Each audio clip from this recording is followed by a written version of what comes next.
So initially I thought maybe I'll try to sort of look at Wendell Berry and Wangari Maathai from Kenya, the first African woman to get a Nobel Prize, and the work that she did in Kenya, and to sort of do a comparison. And then I felt like it was just a bit too much, and I thought then I'll do Wangari Maathai, and then I went back to Wendell Berry, and I've tried to sort of engage with his life as a way for us to learn something on what does it mean to engage in the kind of environmental social reform.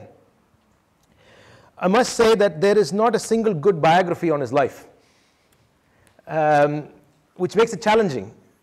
He has not written a biography. He's not very autobiographical. I mean, there's a lot of things that he writes from his place, but he has not kind of given us a, most people who have made an impact in the world usually write sort of an autobiography, and then other biographies are written. Let me quote in an interview. These are the words he said when he was asked about who he thinks should be the person that should write his biography. And Wendell Berry said these words: "A horrible thought. Nobody. As the only person who ever has lived my life, I know that most of it can never be documented and is beyond writing and beyond words." So a man who has spent his life crafting words, actually was quite dismissive of somebody writing about his life. And I can kind of see what he's resisting there, and my guess, and I want us to have a conversation here about his life, because I've done a bit of reading, and I know that others might also have engaged with his writings. How many of you here have actually read a bit of Wendell Berry? Okay, not that. Any of his poetries? I mean, he's written a lot of poems, so he's still new for some of you, and I hope what I'm going to give you today helps you to engage with his life. And I think part of the reason he's reluctant to write a biography, in my sense from reading his stuff and engaging with people who've engaged with his life and writings, is that he does not want to prescribe global solutions to world problems.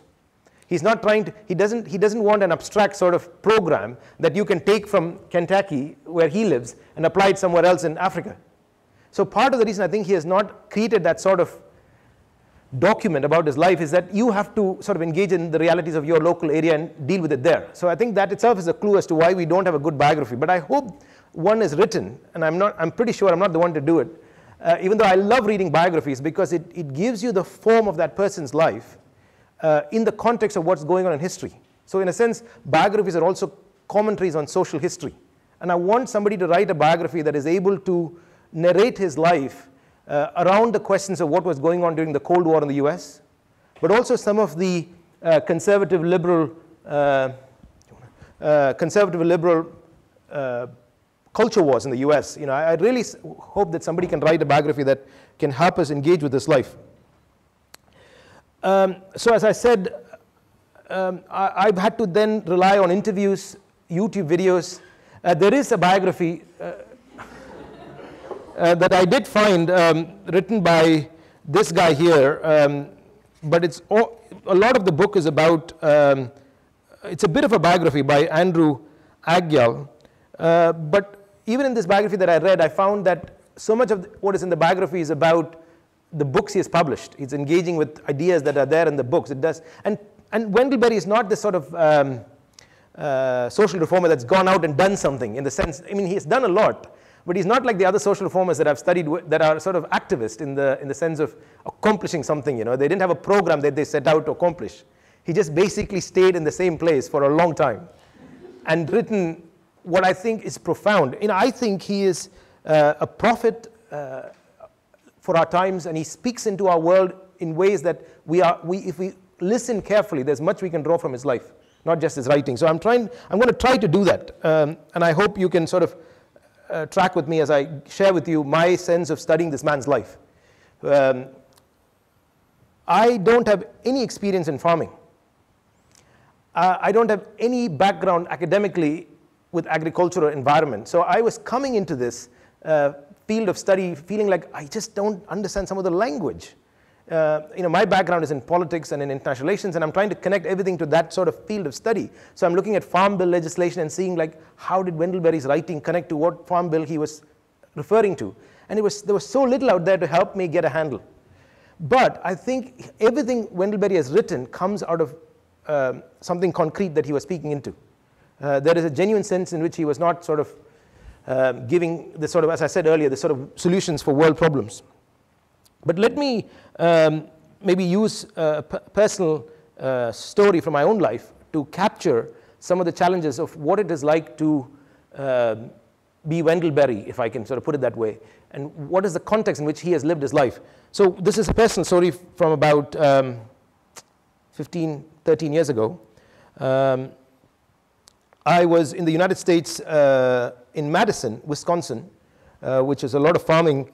There's a lot of farming that goes around in Wisconsin. Which part of the U.S. are you from, Lydia? The South.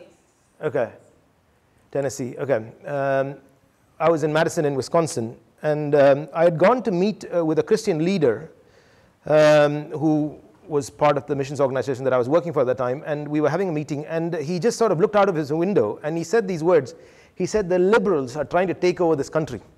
And Madison, if you know, is a very liberal city in the US. And he said, the liberals are trying to take over this country, and the only thing that's preventing them is us Christians. And the two things they're using to take over America is homosexuality and abortion. And these are the two things they're going to use to take over, meaning it's going to go from being a Christian country to something liberal and something like that. So I was quite puzzled by how he sort of framed what he was saying, but also the two issues he mentioned, specifically as what was being used to take over America. That evening, I had a friend by the name of Johnny, whose father himself worked in this organization that I was part of at that time, but he himself had sort of drifted away. He was working as a butcher in a local farm, and he and some friends had bought a house in the middle of Madison, and they were having a meal together, and I just thought, you know, he and his friends were having a meal, and I was invited to it. What I did not know is that once a week, this guy Johnny and some of his friends would organize a meal that would be cooked for up to 30, 40, sometimes even 60 people. Food that was sourced from within a 1-mile radius, where everything came from locally, and they cooked this food primarily for anybody that was homeless in Madison, to be able to come and eat food, a warm cooked food in an evening in the house, and take a shower. So they could come to the house, take a shower. There was about 8 people living in this sort of house in Madison. And I remember that evening profoundly affected by the kind of hospitality and generosity that I saw, that I witnessed in that home. And I've always thought about that day in my life, having this conversation about liberals wanting to take over America, and then actual people extending hospitality. Some of them had actually come back from the Burning Man festival at that time. And you know, there were some homeless people, but there was all kinds of people coming and going, and it was just an absolutely enjoyable evening. And that's, I think, the first time I heard even the idea that you can actually, you are trying to buy food from within a 1-mile radius. That was the first time I even heard that idea, and therefore it stuck in my mind. And I share that story because Wendell Berry is seeking to do something that is happening in this context of Christians feeling like liberals are trying to do this to America, and then there are people who are trying to sort of do this environmental stuff with giving food to homeless people and having a warm shower. So as we look at what is going on in America and try to understand Wendell Berry's life, let me mention 2 things that are contemporary that will sort of make you want to think about this. Is how many of you have come across news commentators or people who are sort of talking about Trump, blaming his election with what is going on in rural America? You know, they're the ones that voted for Trump. It's a very common sort of thing I've come across. You know, rural America is now being blamed for electing a president who supposedly they see as their man. And those of us who live outside America are trying to kind of make sense of what's going on. But rural America has been mentioned in these sort of, even in a BBC article, I was looking at places in rural America that are so pro-Trump. So there's one aspect of, you know, what do we mean by this word rural America? And the other thing that I want you to think about as we try to engage with Wendell Berry's life is the whole issue of obesity. Why has obesity become such a problem in the last 30, 40 years? The body mass index is completely off scale at the moment in Western countries. What is the food that we're eating that has made obesity a problem? And what is going on? How did we arrive at this place where there is, we are eating sugar that we don't even know that we are eating? And that connects to some of the issues that Wendell Berry has been fighting against, particularly the whole issue of the corn syrup. How much of sugar and corn syrup is there in the foods we eat, from cereals to snacks, and they are cheap.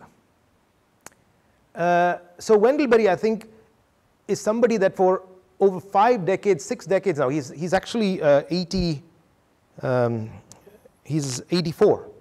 So for 6 decades, he's been fighting against something. And some of the things he's been fighting against is very much part of our day-to-day life, like the kinds of food we eat. How did it come to be what it is? So let's look at Wendell Berry, the man himself, and try to sort of learn a little bit about this guy who is in some sense a bit of a mystery to me, even though I'm here standing and talking about him. He was born on August 5th, 1934.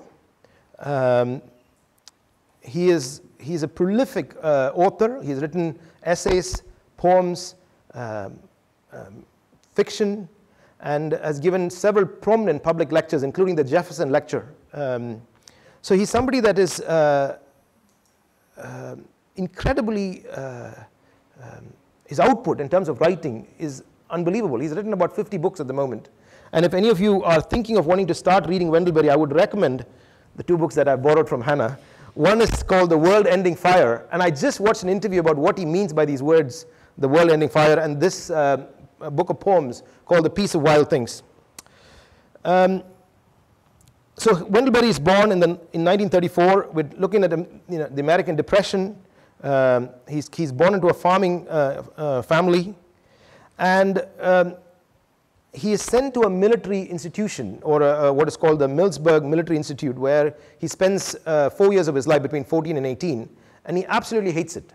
But he is sent there because he's too sort of mischievous in school. He's, for some reason, his family decided that he needs to go there, which is also in Kentucky. He then begins to start his journey into education, and he wants to be a writer. So he goes and studies English literature. There he meets his wife, Tanya, to whom he married in 1957 and has been married with her now for 62 years. They've been married for 62 years. And then also has the opportunity to travel in Europe. So he spends some time living in France, he spends some time living in Italy, and he's beginning to climb the ladder of success of being a writer. He has just published his book, Nathan Coulter, which is a fiction, and he gets scholarships to be able to study in places because of the talent he had for writing. What he was always, the view he had in mind was to succeed in American society. You had to leave behind the rural roots that you had to go somewhere like New York and teach, or to succeed, you need to go to the centers of urban life, to go to a university in some of these places and teach there. So that's the key that he believed, and most people that were around him, that were students, held that view. To succeed, you've got to leave rural life behind and go to big cities. Something happens in his life that I think you can only describe as an openness to God's Spirit and accidents of history. He's given a teaching position back in Kentucky, and he decides to accept the teaching position. And even when they moved back to Kentucky to take up this teaching position in Louisville, he thought what he'll do is he'll buy a house at the county where he grew up, in Henry County, and he was from a place called Port Royal. They'll have a house there that they spend on the weekends, and in the weekdays he'll be at the university teaching. He was in another interview, he was sort of saying, how original was that, Like any academic, I thought I'd have a weekend house somewhere to go away to live in the countryside. But somehow they begin to start doing up this house, and they felt like they should live there. And that began his journey in 1964 of living in the place where his ancestors had lived. About 7 generations of the Berry family had lived there. And it is out of that rootedness in that particular place that we get the Berry that we know through his writings today. It's a very strange paradox, actually. Because I worked for a Christian organization where everything was about going somewhere else. It was all about travel, to the point of counting how many countries you've been to in this year, And yet, Wendell Berry, at a time when that was going on in America, air travel was getting cheaper, more people had money to be able to travel places and Cars were also increasingly becoming part of life in America. Wendell Berry sort of does the opposite. He goes in another direction. And one of the things I do want to say about social reformers, and with all of these guys that I've studied, including Kagawa, is they seem to go in the other direction. Culture is sort of moving in this direction, and they go in the opposite, and he just sort of stays in this place where he still lives now. But it is out of that sense of being in that place, we have the writings of Wendell Berry that we have today that is so challenging, that is so, there's a form to his writing that impacts you. So here we get Wendell Berry, who has gone back to a place, kind of wants to start doing farming. He knew farming because he had grown up in a farming family, and they just start doing things like farming in that acreage or the place they had bought, and he begins to realize that something was not right in the farming communities in America. He begins to see a kind of shift taking place, and I want to talk a little bit about that. The only thing I knew about Kentucky when I first started reading is the Kentucky Fried Chicken. And I didn't know anything else about that state. I've never been to the state of Kentucky, although I've gone to a lot of places in America because my sister and brother lived there. He begins to believe in this place and what that place held for him as an individual, for his family, for his community. And he publishes an important book that I think if you want to get into Wendell Berry's writing, I wouldn't suggest that you start with that text. Because to understand the text, you need to understand the world in which he was writing that text. It's called The Unsettling of America. There's a portion of that Unsettling of America in this collected essays here in World Ending Fire. And in that book, he begins to talk about how there are a clash of two kinds of worlds, two philosophies were clashing against each other. This is what he sort of unpacks in The Unsettling of America. I hope I'm getting this right, because the debate that happens with Butz happens after he had published this. I'll come to this guy Butz in a second. And Americans, please forgive me, because I'm trying to talk about a man and a world that is still very other to me. So this is kind of where I've got to in my engagement with him. He begins to see the clash of these two philosophies. One was about land stewardship, and the other was agribusiness. So you had agriculture was, down through history, often understood and has always, I think, been understood as land stewardship. He uses the word husbandry. He wants us to recover that word of care, of stewardship, of getting to intimately know that place that you are farming. The memories of what has gone on that place is passed on, not through textbooks that you read at university, but through stories that families tell each other. So he had a vision of agriculture as being land stewardship. And there was this other thing that was going on, which is about agribusiness. I mean, the very fact it was agribusiness means that it's about business. And agribusiness was about experts. Agribusiness was about efficiency. Agribusiness was about abstract knowledge about how to solve agricultural problems.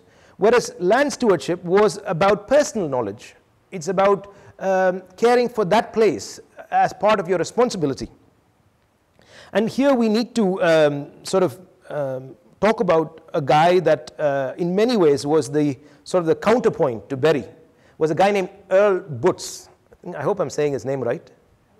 B-U-T-Z. Earl Butz. He was the guy that Nixon was having to, Nixon's re-election was, Nixon was president of America. The war in Vietnam was very unpopular, and he was coming up for election. And he recruited this man named Earl Butz, who himself came from an agricultural background in Indiana, but he was an academic. And Butz became his agricultural secretary. And Butz, I want to read more about this man because he seems to embody all that a lot of people outside America have struggled with what America stands for. He was quite, he was very racist and quite vulgar, but maybe in that time he was speaking these things. He actually at one point I think lost his job, but he resigned because of something he said when he was on a trip somewhere in Italy or something like that. So this guy is Earl Boots. So if you've got to understand Berry's life and the unsettling of America, you've got to understand who Boots is, Earl Boots. And he was Agriculture Secretary for Nixon, and his philosophy was to farmers was get big or get out. He did not want these sort of small farms with families that have owned that land for a long time. He wanted agribusiness. He wanted big-scale farming to take over America and monocrops. And a lot of what has gone on in American, in the kind of the food we eat today is because of the changes and the politics of what was going on in the world in the 1960s. So Berry and Boots have a debate with each other. And I've not been able to find the text of it because it's in some journal and I couldn't access it, but I've read quotes of the text, and basically what in the end they came away having had this debate, because Berry and Boots met to debate the unsettling of America, is that for Boots it was about quantity, creating surplus, suppressing the prices of food in the global market. And America was beginning to, in the Cold War, use food as a weapon in the Cold War. So for example, when the socialist government in Chile was quite anti-American, they basically turned the tap off for the food that they were getting. And that created, I mean, food riots are the thing that governments fear the most. You can do without oil, but you cannot do without food. Even people who live urban lives depend on agriculture. Our life is only possible because of agriculture. So there was this was very new to me. Even though I've studied politics for a long time, I didn't see how food had played a role in the way America began to sort of dominate the world, the global food system. And Boots was at the heart of that project to create these huge mega agribusinesses. And Berry was actually challenging him and saying that this is going to leave rural America desolate. In fact, in many ways, Berry saw the kind of helplessness and impoverished lives that rural America now lives with and has voted for Trump. But because America got caught up in this sort of struggle against communism, and I'm glad that the West won and communism failed, but even to Russia, food was going from America. Grain was being supplied to Russia from the US during the Cold War. And so in this struggle, Berry begins to articulate what he calls agrarianism. And he lists a few values of agrarianism that I'd like to sort of mention to you so that you get a chance to sort of know what they are.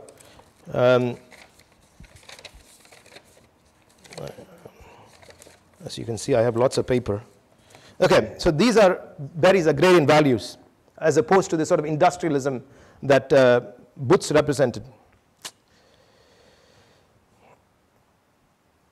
So this is how he said it. This is a shortened version of the list that I have here. An elated, loving interest in the use and care of land. An informed and conscientious submission to nature.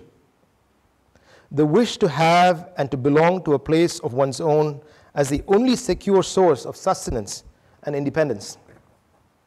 A persuasion in favor of economic democracy, a preference for enough over too much.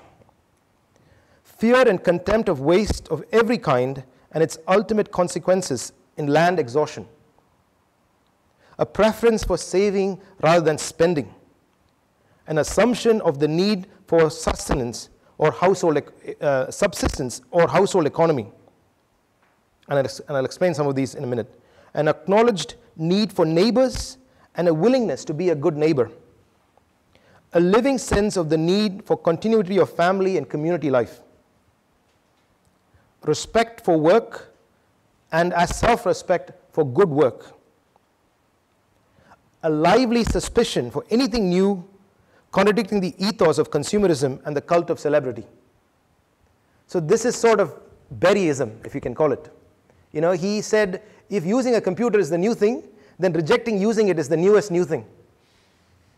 He wrote an article that caused a storm when he published, I think some years back, an article called Why I Do Not Own a Computer. I'll come to a little bit in a minute to his views on technology and things like that. So you begin to see how Berry's agrarianism began to sort of come out of his sense of being in a place where his family had been for several generations. I will critique Berry in the end, so I'm not, I just want to sort of open up some of who he is, and then we'll have some discussion. So So you've got this sort of industrialism and agrarianism sort of clashing against each other. And Berry, in a recent interview, said even if Hillary Clinton had won, which a lot of liberals in America think would have been a victory, for people like myself, I would have still been on the losing side of history. For rural America, Hillary Clinton is not somehow going to have done anything better for us. You can understand why people voted for Trump. But let me just sort of say a couple more things that I have here that I think would be helpful for you as you try to engage in the writings of Wendell Berry as a way for how do we do environmental engagement. He's quite critical of the environmental movement in some ways, even though many people in the environmental movement sort of look up to him, adore him, because he thinks some of that has been co-opted as well. Sort of, greenwashing companies who now say that they're doing environmental stewardship, and even big corporations. Now, I'm not somebody who has the same views that Berry is having. I'm just sort of putting out there that he's quite critical of the environmental movement, particularly with big corporations doing this greenwashing. But let me sort of highlight a couple of other things that I think would be important to have in mind as you engage with Berry. I found Berry's writing on marriage and sex very profound, and particularly as it has come out of his experience of living in one place and being faithful to that place. In fact, let me read you a line from a book on what he says on marriage and sex. Berry has argued our sexuality needs disciplining to stay within the particularity of a place. And this idea of farming has taught him about how to discipline your sexual life. This writer in this book goes on to say that Berry suggests that marital sex ought not to be an individual project at all. In a rich domestic context, sex is not about individual desires that happen to be neatly matched, but it is rather an embodied way of entering into community with one's spouse and of enacting God's love. Very profound in an age when the sexual revolution was taking place. Here is a man who has been married to his wife for 62 years. I don't know too many pastors in America that have that, can say that, I've been married to my wife for 62 years. And part of the problem is that so much of individual life, my life as an individual, my marriage has become divorced from community. And when you live in a place for 50 years, you're bound in relationship to people in that community. He also talks about in another place how marriage is like farming. That what you learn in agriculture, just because the crop one year has failed, it doesn't mean that it can't be, you can't till the soil again and work on it and then you have a good harvest the next year. So often people give up on their marriage because they think, oh, it's tough or it's not working. And being a farmer has taught him that agriculture done in the sort of small scale agriculture has a lot to teach about what it means to live the married life. And it's a great example because at the heart of community is good marriages. And with the Jubilee Center, we talk about family and how much of family breakup is connected to the fact that people are rootless. Let me say a little bit about his politics. It's very difficult to sort of pin him down. The people on the left like his stuff and they don't like other stuff because he's against abortion. And then people on the right like his stuff because he's conservative and for small government. But he's also against war. So Berry, you can't put Berry into this left-right spectrum. But one thing that would help you get your head around Berry's writing is in America, when the founding fathers were trying to sort of determine the direction of America, there was a clash between Thomas Jefferson, who had an agrarian view of democracy, and Andrew Hamilton, who had a more urban view of democracy. And Berry stands in the Jeffersonian tradition of what is called agrarian democracy, that democracy can only work when you have people who own land and are self-sufficient, and that they have education. Those are the two things he identified. That without that, you don't have the kind of democracy that would really be democracy. Otherwise, you end up having people who are rootless because they've had to move out of their land, and then they become just consumers, and they are now dependent on big corporations for their very survival. He's a strong believer in this sort of self-sufficiency of communities, being able to live within the limits of what nature puts on them. In his economics, he's of course very critical of capitalism. He's not asking he's not promoting the idea that everybody should leave urban centers and move to rural America and farm there. In fact, he's telling people, don't do that. If you've not grown up in a family where farming was part of what you grew up learning, you will never be able to get into this. He's very realistic about the fact that this is not some sort of fad. Let's leave New York and go back to farming community. But what he has been arguing for with his colleague Wes Jackson is something they call the 50-year Farm Bill. And again, he says, and I have a copy of it here if anybody's interested in looking at that document, is that he said, realistically, this is not going to happen in our lifetime. But we need a vision of what kind of farming we want in America, and this 50-year farm bill is something that he has promoted. On technology, I've already said that he is very critical of things like computer. Now, of course, he realizes that to send off your manuscript to a publisher, you've got to have a computer to send it. And he's got somebody in that place where he lives who actually, his wife, he basically sits in his cabin and handwrites his poems, his essays, everything is handwritten with a piece of paper and a pencil. He still uses pencil and uses a small knife that he has had for, I think, his whole life to sharpen his pencil because he's against waste. And his wife then types it up with an old typewriter they bought in the 1960s that still works for them. And then she gives it off to somebody who then puts it on an electronic format and sends it away. Now, he's very honest about the fact that there are limits to what you can do with, without technology. But they don't have a television. They had a radio for some time. And he's like, I don't want my imagination to be constantly fed with things that then determine what I think. I feel like when I want to think, I just go for a walk in nature. That's sort of where I want nature to influence my thinking. So he's the, and part of his vision of technology is hard labor is good for you. So he has 2 horses that he still uses to farm. He says a tractor actually increases, it decreases your connection to what you can love. If something is too big, you can't love that thing. And he said, I've never looked at a machine that I've liked, but I've looked at a horse that I like. So there's this sense in which, you can call him a Luddite, but he's a prophet who's trying to say that other ways of living is still possible, and his own life is the testimony to his ideas. And finally, on war, he has spoken out against war repeatedly. And let me just read you a speech that he gave at the University of Kentucky in 1968 when the Vietnam War was happening.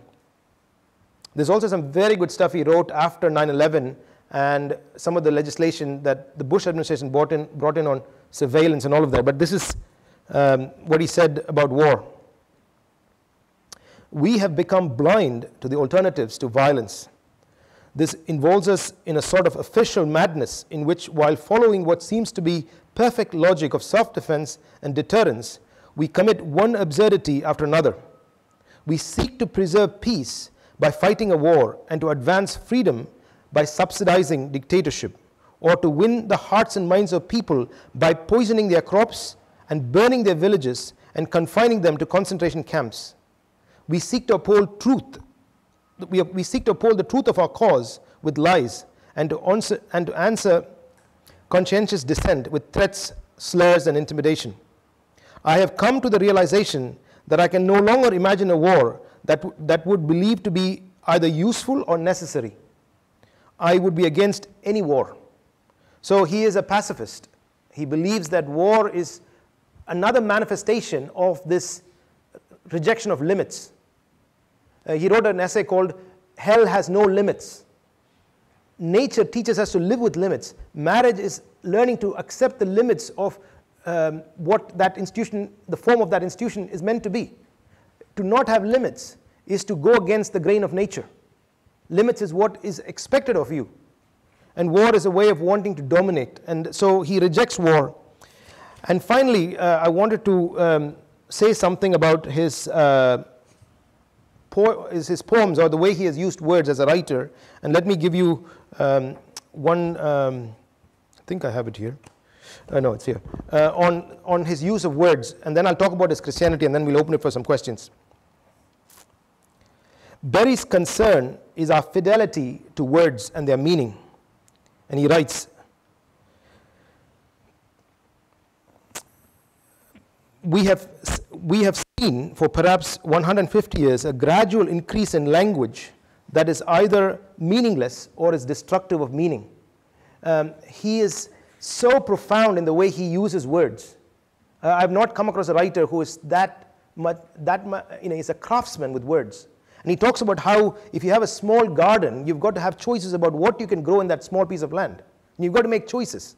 Can I grow this here? Can I grow that there? Like a writer, similarly, a writer has to make choices about what do you put in, what do you take out. And he has, one of the reasons his writings are so profound is it comes out of his experience as a farmer. He has learned to work, his language flows with the grain of what nature offers us. And therefore, many things that he writes, and of course not everything sort of makes the same impact, but he has made this incredible contribution with words as a writer. And finally, his Christianity. He is somebody that I think, he's been very critical of institutional Christianity, particularly because of their lack of care for the environment and this marriage between Christianity in America and big business. Because we've somehow believed that big business can give tithes to the church that help us do the work of God. But he has questioned that, and he says that if it's raining on a Sunday morning, he goes to church. But if it's a nice day, he goes for a walk on a Sunday. And but he takes the Gospels very seriously. He has said the Gospel is a call to the impossible. But I believe it in faith because I think it will reward, it rewards us because the Gospel is about who we were made for. You know, he sort of makes living the Gospel so central to his own sense of existence. So it's a sort of paradoxical sense of relationship that he has with Christianity. Even though he himself is a Christian and takes the Gospel seriously, he has also been quite critical of the church in this sort of not caring for the environment and also the way in which we have married Christianity and big business. So I'm going to finish my talk by reading a prayer that I wrote in the middle of preparing my talk on Wendell Berry. And then we'll take some questions, and then Charlie will read that poem again, and we can follow it. Our free market is the ultimate reality. Hallowed be thy goodness. Thy profit come, and thy will be done on earth as it is on earth. Give us every day more than we can consume, and give to others debts that they owe. Let me read that again. Give us every day more than we can consume, and give to others more debts to trespass against them. And do lead us into temptation and deliver us from its consequences. For thine is the competition, the success, and the glory of excess forever and ever. Amen. So that was inspired by Wendell Berry. Thank you. Let's take some questions on Wendell Berry. I know I've unpacked a lot, and there's a lot more in my head because I've read quite a bit, but I just thought I'll give sort of a taste, an introduction to this man's life.